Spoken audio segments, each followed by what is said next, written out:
Unbroken Bonds as quickly as I can. I'm not going to do a timer because 10 minutes is just impossible for a set this size. Starting off with Poker Gear, look at the top 7 cards of your deck for a supporter. Going to be really nice for getting you Lilies and Cynthias to have good consistency. Also good for like Guzmas in the mid game. Green Search is a fantastic supporter. You can only use it if you have no abilities in play, but it lets you get 2 trainer cards straight from your deck and put them straight in hand. So it's essentially a double Skyler effect, which is a big payoff for playing no abilities. I think these 2 cards combination together will end up making engines for quad-based builds, which is pretty cool. Red's Challenge is a supporter version of Comp Search. I think in this form it may be a little bit too slow, but something to bear in mind. The Den AGX is going to help bring about some more turbo-based builds, seeing as though it's an ability that you can bench only once per turn, but it allows you to discard your hand and draw a fresh 6 cards. Essentially, it's a Professor Sycamore style effect, which is a pretty huge deal, seeing as though you can dig deeper into your build, as well as use a supporter that turn. Electromagnetic Radar might force about some extra Pikarom-based builds, seeing as though you can discard 2 cards from your hand and then just get 2 Lightning Pokemon GX. So grabbing you a Pikarom itself and then Dedenne to help dig deeper into your build for extra turbo is going to be really awesome. So I think that build gets a lot stronger. The fire stuff is really promising from this set. Welder is a fantastic engine. It allows you to attach 2 fire from hand to one of your Pokemon, then draw 3 cards. Really easy to get fires in hand thanks to Flame Crystal as well as Fiery Flint that we already have in format. So this is great acceleration for your fire stuff, whilst also getting extra hand advantage on top of that. Flame Crystal is that trainer I just mentioned. You get to put 3 Fire Energy from your discard pile into your hand. Synergizes fantastically with the new Blacephalon and Salazzle, so definitely a card which we'll see a lot of play. Blacephalon does 50 and you can discard as many fire energy from your hand as you like, and you do 50 times the amount that you discard, which is pretty huge. Trying to do big one-hit KOs in a non-GX is awesome. It's an Ultra Beast, so you have Beast Ring, you have Wishful Baton, we have Fiery Flints and whatnot, so this is definitely going to be a powerful archetype. As a non-GX threat, probably that quad build we were talking about alongside Green Search. Arcanine's another non-GX option. It can really benefit from Welder. It has Grand Flame, which is additional energy acceleration, and Heat Tackle does good enough damage. Salazzle is probably the engine for the Reshizard-based deck. I imagine you can have 4 of these in play, to be honest, seeing as though it just has this Roast Reveal ability. You discard a fire from hand, then draw 3. Has great synergy with that Flame Crystal we've already mentioned, so you can basically trade for 3, but you get an additional card, so it's more like a Swampert in a Stage 1 form, which is really huge, and it synergizes with that Flame Crystal once again, which is really, really awesome. And it also evolves into, like the GX or the Hot Poison Salazzle, so there's other tech potential there as well, which is pretty huge. Reshizard is a tag team GX Pokemon that has the awkward outrage attack in the early turns, so it's awkward for your opponent to play around the right numbers to hit, otherwise they're going to be threatening response knockouts if they're lower hit point stuff. Flare Strike does a big 230 damage chunk, which is huge, and Double Blaze GX can be usable on turn 1 thanks to Welder and a turn 1 attachment, which does 200 damage, which is great tempo. And if you have 3 more Fire Energy attached to this guy, you get to do an extra 100, and you go for all effects as well, which is a pretty big deal. Gardevoir and Sylveon's another interesting tag team for the set. You get a good amount of energy acceleration via Fairy Song. It lets you get 2 fairies from your deck onto your bench Pokemon. Collider Storm does 150, and you can move any number of your energy attached to this card to your bench stuff as well, which is pretty awesome. And it also has the Magical Miracle GX attack, which does 200. If you have an extra 3 fairy, you leave your opponent with no hand. So especially if people are having green search-based builds, that can really leave your opponent with nothing, which is pretty insane. And it's very awkward to play around this sort of attacker, seeing as though we have the help of Ribombe, as well as some of these new Fairy Charms to deny some damage. We have the Lightning Charm, as well as the Ability-based Charm to help defend against some pretty powerful attackers right now. Speaking of Ability Hate, we have the Unmanned Power Plant Stadium card. It simply says both players, Pokemon GX and EX, in play have no abilities, so trying to shut down, especially things like Zoroark is a pretty big deal, giving us a big counter card to that. Which is pretty awkward to deal with, as well as like early Lele's as well. So we might be seeing some more aggressive-based builds trying to go for Let Loose as well as Unmanned Power Plant to really leave your opponent with very few options to draw out of dead hands early on, which is pretty awkward to deal with. Speaking of awkward and leaving your opponent with nothing, we have the Honchkrow GX. It has this awesome item card, Duststone, which is essentially a Wally for exactly Honchkrow, Mismagius, and a handful of other Pokemon. So this is definitely going to form a sort of aggressive build where you try and get the Honchkrow out as quickly as possible and use its own unfair GX attack. You look at your opponent's hand and discard 2 cards from it, trying to leave them with nothing to do, really. So then you can just move into Featherstorm, which just does 90, and 32 of your opponent's Pokemon GX and EX on the bench to really win the game in a small number of turns, because you've pretty much just done unfair, maybe after a Let Loose even as well, and leave your opponent with very few options, and you just tempo out on them with the Honchkrow. Also has a fantastic ability that shuts off your opponent using Stadiums, Special Energy, and Tool cards from their hand when this is in the active position, similar to a Trev, but just for those cards instead. It's very similar as well as the Giratina Chaos Wheel-based attack, but now in the form of the ability, which is really awesome. Another Duststone user is potentially Miss Magius. You can get this into play, and then you can knock itself out to draw until you have 7 cards in hand. This may bring about, again, some turbo-based builds alongside the Honch Crow. It may also be used in some aggressive tag team-based builds, seeing as though it doesn't affect your prize trade, but you can get some extra draws out of the deck as well, because obviously if 2 tag teams get knocked out, that's 6 prizes anyway, whereas like 1 or 2 Miss Magius can go down and it won't affect how many tag teams people need to knock out. So pretty niche card, but it does give you some reasonable draw potential, especially with Duststone, seeing as though you can get it rolling pretty early on if you are a combo-based build. There's Triple Boost Energy, which is a huge special energy card from this set. It can only work on evolutions, but it allows you to have 3 colorless energy that turn, and then you discard it at the end of the turn. This is really nice for essentially giving like Zoroark decks just more DCEs to play with overall. Really good for Gardevoir GX, so you have essentially 90 damage burst that you can attach in 1 turn, and a handful of other attackers like Nidoqueen, Aerodactyl, and whatnot. We also have a few new Pokemon from the set that can really abuse this Triple Boost Energy. Persian GX has the Vengeance attack, which does 10, and 20 more for each Pokemon in your discard pile, up to 180 more, so 190 is the cap before tools and whatnot, which is pretty reasonable overall, especially when you think about things like Ultra Ball, Dedenne, Viridian Forest. We have plenty of ways that we can discard Pokemon in this day and age. There's also the Slashback GX attack, which is essentially the same as Glissopods, where you do 150 and move to the bench, all for those triple energy costs. Catwalk is a fantastic ability as well, which is one of the reasons why Persian may see play off this alone. It says that when one of your GXs or EXs get knocked out, you get to search your deck for any 2 cards. Essentially, it's a teammate supporter style effect, but in an ability, which is giving you great hand advantage, as well as giving you essentially instant responses to whatever your opponents use to knock you out with. You can go ahead and grab ways to respond on them, which is really awesome, be it, you know, triple boost energies, counter gains, all sorts of other stuff, other attackers and whatnot. So fantastic ability overall there. Dugong is an also fantastic boost energy user. It has dual blizzard. You do 2 60 damage snipes anywhere you like, which is pretty big deal for just that 1 boost energy. Really good at knocking out the likes of Inkay, Zorua, and a handful of other 60 hit point basics. Also, it's a water type, of course, so it can help knock out Baby Blacephalon and set up another one on the bench as well. So a pretty threatening and powerful card overall, which Zoroark players might love. Whimsicott has the Fluffy Cotton ability, forcing a coin flip when your opponent attacks. If heads, you prevent that damage, which is really awesome. You can get around some attacks here and there and gain advantage there as you build up energies, because its attack does 10 plus 30 more for each energy attached to this Pokemon. So maybe have some Wishful Batons here. Gardevoir GX can even set this up if you really want to.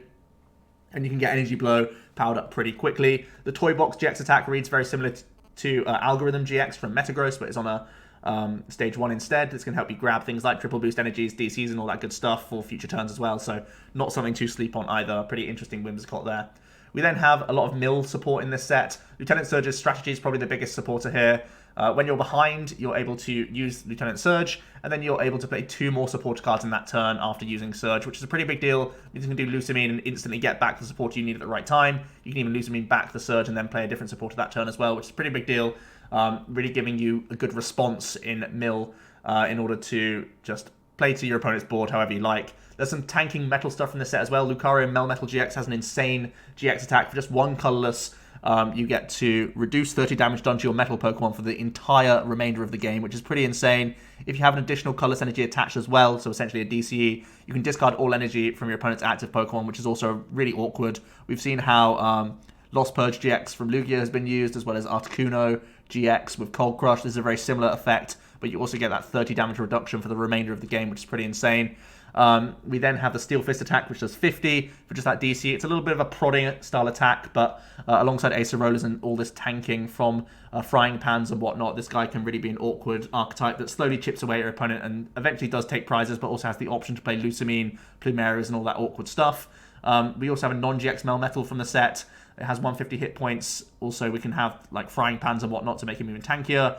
And it has the ability which allows you to discard a metal Pokemon from your hand. If you do, heal 100 from this guy. So with extra reductions and whatnot, this could be a real awkward non-GX to get through. Even though its attacks are really slow. I think it's like a 4 energy attack for like 150, which is really awkward. Metal Core Barrier is a tool card from the set. You can attach it to one of your metal Pokemon and it takes 70 less damage that turn, but then you have to discard it. So it's like a passive version of Bursting Bloom, which I think is overall a little bit weak, seeing as though there's already tool removal and you can just Guzma around stuff on certain turns. But it might be useful if you're just trying to power up one big attacker, and then you can Metal Core Barrier to make sure you can stay alive for a certain turn. Giovanni is an interesting supporter card which allows you to discard 2 Pokemon from your bench if they have no damage counters on them. This can be used to help clear off things like Tapu Lele, Marshadow, and a few other things that just sort of clog the board but have great effects when you put them into play, especially the new Dedenne GX as well, something to bear in mind since they are pretty fragile GXs that people might target later on in the game. Obviously, it's a little bit slow though. However, he may also start seeing play in his own base build, seeing as though the Diglett and Rhydon both have great synergy here. Diglett says that when it gets Giovanni'd away, you mill the top card of your opponent's deck. So obviously the idea is you Giovanni away 2 Diglets and try and recycle the Diglett with Stretchers and Brooklet Hills and whatnot to try and get them back as much as possible. Also, the Rhydon has the Dirty Work attack for a DCE.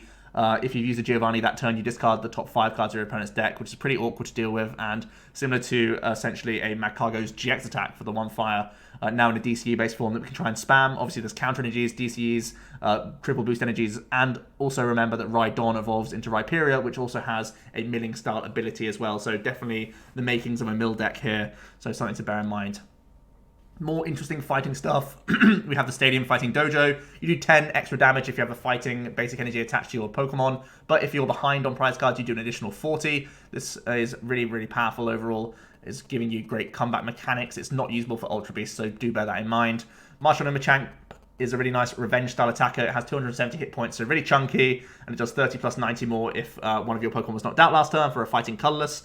This is, hitting magic numbers against Pikarom and Zoroark, of course, so definitely something to bear in mind, seeing as though he's so chunky that he'll normally tank a hit, and if you can just attach another energy that turn, you're probably likely to take 2 more prize cards at least, so definitely a nice tech card there. If you are going to play like Viridian Forest-based builds and just have a couple fightings, you may as well splash this guy in, which sounds really cool. Has a couple other attacks as well, which are good to bear in mind. The GX attack can have a Focus Stash style effect if you have 4 energy attached, but it's going to be really awkward because there's not much energy acceleration for your fighting stuff. There's a few interesting non-GXs. Stack Attacker is an Ultra Beast, which has 120 base hit points, but if your opponent has 3 or less prize cards remaining, you get up to 200 hit points, which is pretty powerful. Has a Tap Down attack, which again just does 110 damage for fighting colorless, which is enough to knock out the likes of Zoroark, which is pretty much all you're looking for in an attacker, especially because it gets so tanky and you can just Beast Ring onto it. Overall, I think this might just be a tech card, but overall I think it's a little bit weaker than just Buzzwole in general. It may end up seeing play in mill decks though, just because it becomes a late game just tank thanks to its ability. Crabominable is a 140 hit point stage 1 fighting type that has a DCE based attack which is 30 and 50 more for each Pokemon you have less than your opponent in play. So the idea is literally just have a quad Crabominable based build, or you play a build with other Pokemon that you can Giovanni's away as well to surprise your opponent and get extra damage out. And essentially you're trying to hit for good weaknesses, be a tanky non-GX and fight alone for big damage. Quagsire is a fighting type that uses water energy, and it's probably just going to go straight into water Quagnag base builds to give you good type coverage against the Zoroark stuff. Previously we've seen Onyx, but this way you can thicken your Quagsire line without much issue. Hitmontop is the finish combo to the Hitmon Chan and Hitmonlee. The big payoff if you use this after those 2 attacks first is that you can do 60 to all of your opponent's Pokemon in play, which is a very big effect, and it's a big spread. The idea is you go into the Hitmontop and then you either take some prizes on low hit point things, or you put a lot of damage in play and you just use a Fairy Lele or a Psychic Lele to spread that damage around in the perfect way to take prizes all at one go. I think it's a little bit slow overall, but it's definitely going to have some big highlight reel moments where you get 60 across the entire field of your opponents.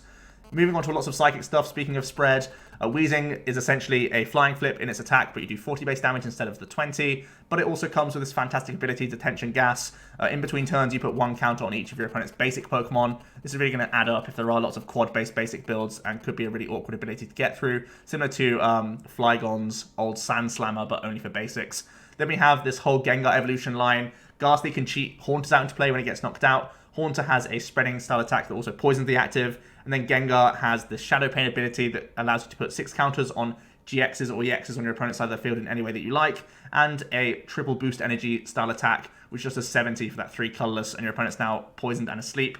I think alongside some other Gengars and Haunters that we already have in Standard, may end up being the face of a new spread style archetype as well, so something to bear in mind. We have some great Psychic Tech basics as well. Marshadow has the ability Reset Hull. Once during your turn, if this is on your bench, you can just discard it and then also discard a Stadium in play. which is pretty awesome. It also has a red knuckle attack, which just has 70 if you're up against an Ultra Beast, 10 base as a colorless, but this is obviously a psychic type, so it's a big threat against Buzzwole GX and even Baby Buzzwole as well. For 1 energy, you can finish those off, so pretty much a godsend for Zoroark players as a one-off tech card. We have a Mew, which comes with Bench Barrier. It's essentially a reprint of Mr. Mime. Only has 60 hit points, but that is Elm searchable at the very least, which is something to bear in mind. And it does have an attack, which allows you to put 3 counters on your opponent's Pokemon anyway.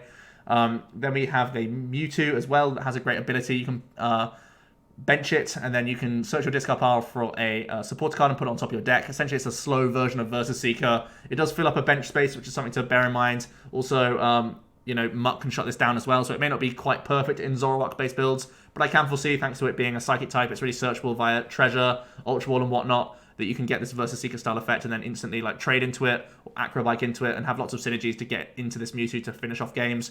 Even if you do use it just to plant a supporter on top for the following turn, this can guarantee game as well. For example, if you just need Guzma to end the game, you can Mewtwo the turn before and then just guarantee it, force your opponent to like judge you or whatever. So this Mewtwo is definitely a powerful, searchable version of VS Seeker, which we have been lacking in the format. Many decks are looking towards Palpad to recycle stuff.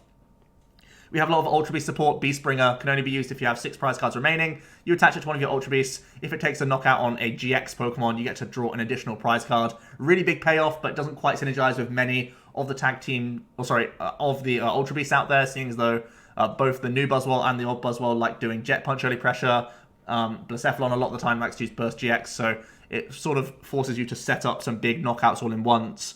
And also, obviously, there are decks out there that don't have GXs in them at all, so it may not be overall valuable, but if you are playing a green search-based build, it may end up being a one-of.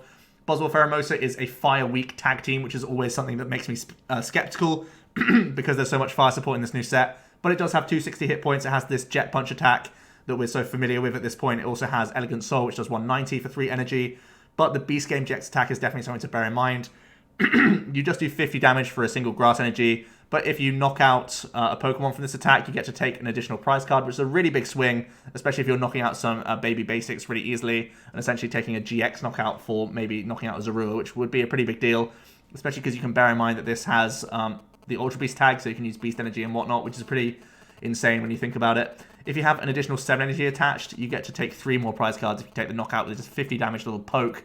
It's pretty insane thinking about doing an attack for 8 energy and just do 50 damage, but taking 3 additional prize cards is a huge payoff, and it can really force your opponent to not bench Pokemon in certain situations, especially because we can use a Lieutenant Surge plus Green engine to get all of our Beast Rings on a certain turn, and then just Beast Game GX to even just poke a little baby basic and take like 4 prizes to swing the game, which is pretty insane to think about. Kartana's one of these Ultra Beast Pokemon that hits extra damage on a certain turn. In this case, you do 10 base, but if you have 4 prize cards remaining, you do an extra 120 damage. This is going to be really nice for dealing with likes of Lycanroc GX. Can also be nice if there's more water-based support coming out, like Lapras GX, if that becomes popular thanks to all the influx of fire support. So something to bear in mind, especially because it could be a Rainbow Energy style attacker, and it has free retreat, so that's a pretty big deal. Also has False Swipe, which is a bit meany, but for a Grass and DC, you get to flip a coin of heads, put damage counters on your opponent's active until it has 10 hit points remaining. We haven't ever seen this on a basic before, so thanks to having Beast Ring and a few other things here and there, maybe there's a chance for this Kartana, but it is still a little bit of meme territory. Ultra Frost Car Envoy is a supporter, which lets your Ultra Beast essentially have the Shred style effect on attacks, where they can get through all effects. This might be used if there are some quad-based builds, but I really don't see this seeing a whole amount of play. And then finally, we have some interesting cards from the set, which I don't think are really worth the work right now, but they are worth noting. Blastoise GX is very tanky thanks to its ability and base hit points. You reduce 30 damage done to yourself from attacks. It has the Rocket Splash attack.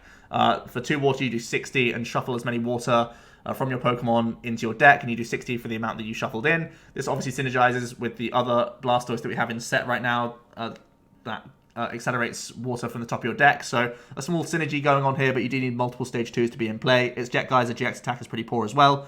Greninja and Zoroark tag team is a fighting weak tag team with 250 hit points, which immediately makes me skeptical because fighting's such a relevant type right now. But it does have the Dark Pulse attack, which for a fighting colorless, dark colorless, does 30 and 30 more for each dark energy attached to all your Pokemon. So a base of 90 essentially if you have 2 dark energy attached, and then if you use Naganadels, the Batons, EXP shares, all that good stuff, even the Darkrai GX and the Darkrai Prism Star, you can maybe accelerate a bunch of energy to do big one-hit KOs. Overall, I do think this is a little bit slow compared to like the fire support, for example, that we have from this new set. So I think it'll just fall flat from these other tag team decks like Pikarom and Reshizard. There's also the Dark Union GX attack, which lets you grab 2 Dark GX or EXs from your discard pile and put them straight onto your bench. This doesn't say basics either, so you can get things like Incineroar for some big meme potential, but overall I still think it's a little bit too slow. There's a Porygon Z, which has a fantastic ability that allows you to attach as many special energy from your hand as you like when you get this into play, which is pretty insane. It may bring about a big tag team toolbox-based build where you can try and spam lots of attachments onto the right attacker at the right time.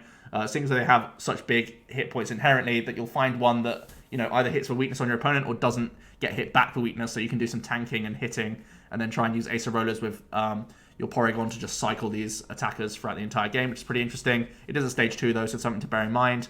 Then we have Stunfisk, which synergizes with Spiritomb. Its Shock Trap attack does 30 for each of your Pokemon with damage counters on them. Spiritomb has the ability that can damage itself once per turn. And there's some small synergy going on here, but overall I think it's going to be a little bit weak. Obviously, Spiritomb gets shut down by Muck. Your opponent can just Guzma damage stuff, and then Stunfisk damage does get a lot weaker. But this is a lightning type Pokemon, so bear in mind we can buff our damage with the likes of Electropower as well, so something to think about. There's also the Vikavolt Stage 2 deck. It's going to be pretty awkward to try and set this guy up, but there's a big payoff in Charger Bug. Its ability allows you to attach it as essentially 2 lightning energies to exactly Vikavolt or Vikavolt GX. This doesn't count as attaching for turn either physical energy cards, so it can really be a fantastic accelerator. And obviously having like recoverable energy via things like Rescue Stretcher is a really big payoff. Vikavolt can get big one-hit KOs. It does 120, and you can discard all lightning from this Pokemon. If you do, you do 100 more damage. So it does get big one-shots. It has 150 hit points itself, and its ability means that it has no weakness, which is something to bear in mind. But at the end of the day, you're still trying to set up multiple stage 2s, and you're trying to use these Charger Bugs as your main means of attaching as well, which is a little bit of work to try and get working. But if it can pay off, it's going to be doing big one-shots with a non-GX, which is definitely something to bear in mind. Oh, and breathe. There we go. We got through it. Didn't quite make the 10-minute mark, but I hope that was a good rundown of all the most impressive cards from the set in a nice, concise manner. I got to go have a lie down and inhale some oxygen. So thanks for watching, guys, and I'll see you in another video tomorrow. Cheers.